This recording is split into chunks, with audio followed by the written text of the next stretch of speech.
તો ભૂમાફિયાઓને લઈને ધારાસભ્ય મહેશ કસવાલાનું નિવેદન સામે આવ્યું છે। સરકાર પર કોંગ્રેસ નેતાના ભૂમાફિયાઓને લઈ કરાયેલા આક્ષેપ મુદ્દે નિવેદન જોવા મળ્યું છે સામે।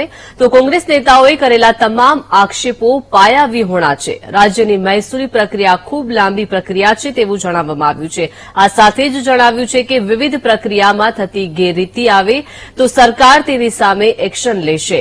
ગેરરીતિ મામલે ક્ષતિ ઝડપાઈ છે, તેમની સામે એક્ટ મુજબ કાર્યવાહી થઈ છે। તો કોઈપણ ભૂમાફિયાઓ ગેરરીતિ કરી હશે તો ખેડૂત નહીં હોય અને ખાતેદાર થયા હશે તેની સામે પણ કાર્યવાહી થશે। સરકાર માટે ભૂમાફિયાઓ માટેના જે પ્રકારના આક્ષેપો કર્યા છે બિલકુલ પાયાવિહોણા છે। રાજ્યની મહેસૂલી પ્રક્રિયા ખૂબ લાંબી પ્રક્રિયા છે।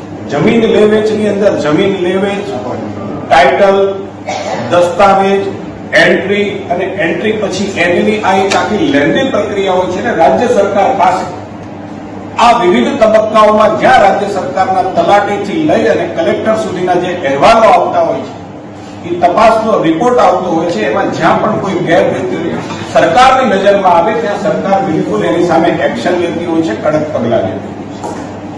જે કોઈ આવી બાબતો સરકારના ધ્યાનમાં આવી છે એમને નોટિસો અપાય છે, એમની સામે કાયદેસરની કાર્યવાહી એક્ટ મુજબની ચાલુ પણ છે। તો સમાચારમાં રોકાઈ